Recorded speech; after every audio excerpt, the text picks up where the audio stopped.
بسم اللہ الرحمن الرحیم۔ دوستو، شاید آپ لوگ مجھے نہیں جانتے، اگر کچھ لوگ جانتے بھی ہیں تو پھر بھی میں آپ لوگوں کی آگاہی کے لیے میں آپ لوگوں کو بتاتا چلوں کہ جیسا کہ میں پہلے ولاگنگ کرتا تھا یوٹیوب پہ، اور میرا چینل بھی الحمدللہ مونیٹائزڈ ہے، تو میں نے ولاگنگ چھوڑ دی۔ وہ اس لیے کیونکہ نہ کہیں آتا ہوں نہ کہیں جاتا ہوں، تو اس لیے ولاگنگ تھوڑا میرے لیے مشکل ہو رہا تھا۔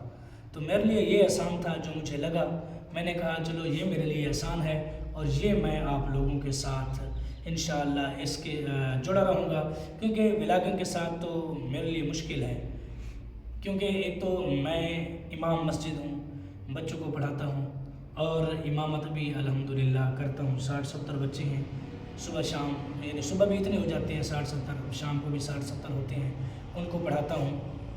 تو میں نے سوچا کہ کیوں نہ اب آپ لوگوں کو میں ولاگنگ چھوڑ کے احادیث مبارکہ آپ لوگوں کو بتاؤں۔ میں نے ایک ٹائم مقرر کیا ہے اپنے ذہن میں کہ 5 سے 6 منٹ کی ویڈیو بناؤں گا، جس میں ایک حدیث آئے یا پھر 2 حدیث مبارکہ آئیں، وہ آپ لوگوں کے ساتھ شیئر کروں گا، اور اپنی طرف سے میں مکمل کوشش کروں گا کہ آپ لوگوں کو میں اچھی طرح سے وہ حدیثیں، ایک حدیث ہو یا 2 حدیثیں ہوں، وہ آپ لوگوں کو میں سمجھا سکوں۔ تو میری طرف سے تو یہ کوشش ہوگی۔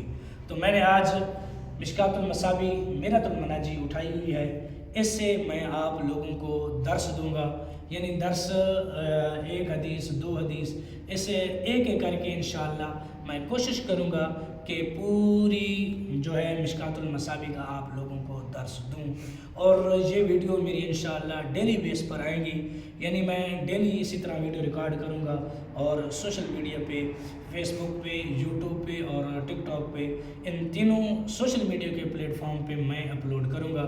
ٹک ٹاک پہ تو میں تقریباً 1 سے 2 منٹ، زیادہ 2 منٹ تک، اس سے اوپر کی ویڈیو نہیں ہوگی، کیونکہ ٹک ٹاک ایک شارٹ ایپ ہے جسے لوگ دیکھتے تو بہت زیادہ ہیں، لیکن ویڈیو اس پہ کم دیکھی جاتی ہے، اتنی زیادہ لمبی نہیں دیکھتے۔ تو اس لیے میں کوشش کروں گا وہاں پہ 1 منٹ یا 2 منٹ کی ویڈیو یہیں سے، اسی ویڈیو سے کاٹ کر میں وہاں پہ اپلوڈ کروں۔ تو دوستو، بغیر ٹائم ضائع کیے، بغیر ٹائم ویسٹ کیے، تو شروع کرتے ہیں حدیث مبارکہ، اور آپ لوگوں کو بتاؤں گا اور سمجھاؤں گا اپنے طریقے سے۔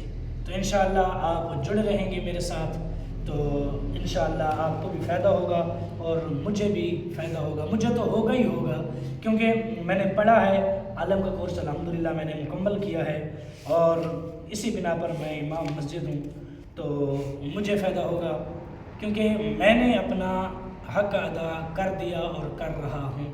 یہاں مسجد میں بیٹھ کر بھی الحمدللہ حق ادا کر رہا ہوں جو مجھ سے ہو سکتا ہے، یعنی میں نے مکمل حق ادا نہیں مکمل نہیں، یعنی جو میری طرف سے ہوگا وہ میں کر رہا ہوں اپنی طرف سے، باقی قبول کرنے والی اللہ تبارک و تعالیٰ کی ذات ہے۔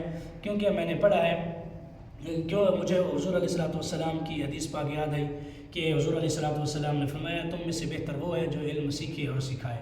الحمدللہ میں نے سیکھ لیا اور آگے سکھانے کی کوشش جاری ہے، اور انشاءاللہ تا حیات یہ جاری رہے گی۔ تو دوستو، بات زیادہ لمبی چوڑی ہوتی جا رہی ہے، یہ نہ ہو کہ ٹائم سارا یہیں پہ ختم ہو جائے اور آج حدیث کا سبق ہی نہ ہو۔ تو دوستو، شروع کرتے ہیں۔ اس کا پہلا باب ہے کتاب الایمان، اور اس کی پہلی فصل، ہر باب کی 3 فصلیں ہوں گی، یعنی جو مجھے سمجھ آئے گا، اور انشاءاللہ میں کوشش کروں گا آپ لوگوں کو اچھی طرح سے سمجھاؤں۔ ہر باب کی 3 فصلیں ہوتی ہیں، اور ہم پہلی فصل سے شروع کر رہے ہیں۔ پہلا باب ہے کتاب الایمان، یعنی ایمان کا لغوی معنی ہے امن دینا، یعنی شریعت میں ایمان ان اسلامی عقائد کا نام ہے جنہیں مان کر اللہ تبارک و تعالیٰ کے عذاب سے انسان بچ سکتا ہے۔ یعنی جب انسان ایمان لے آتا ہے، اس وقت انسان امن میں آ جاتا ہے، اور ان چیزوں کو ماننا انسان کے لیے ضروری ہوتا ہے جو رب تعالیٰ سے حضور علیہ الصلوۃ والسلام لے کر آئے ہمارے لیے اور ہم تک پہنچایا، ان کا ماننا ہم پر ضروری ہو جاتا ہے۔ یعنی ایمان محض ماننے اور تصدیق کا نام ہے۔ دیکھا وہی بات آ گئی نا، ایمان یعنی ماننے کا نام ہے۔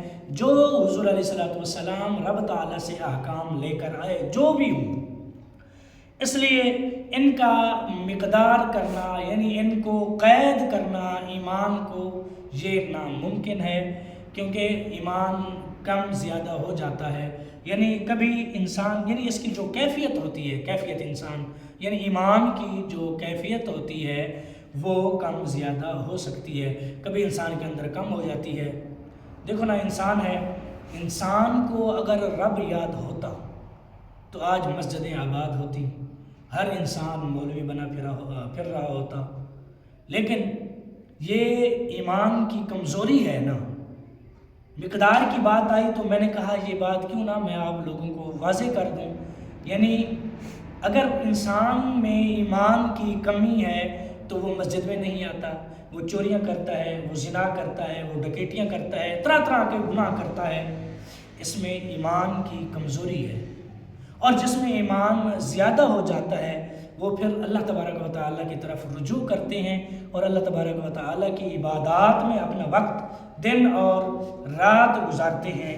اور اسی طرح ایمان جو ہے عبادات کی اصل ہے، اس لیے اس کتاب میں ایمان کو پہلے لایا گیا، پہلے بیان فرمایا گیا۔ تو انشاءاللہ یہ تھا ایمان کا لغوی معنی اور ایمان کی جو ہے وہ تعریف تھی۔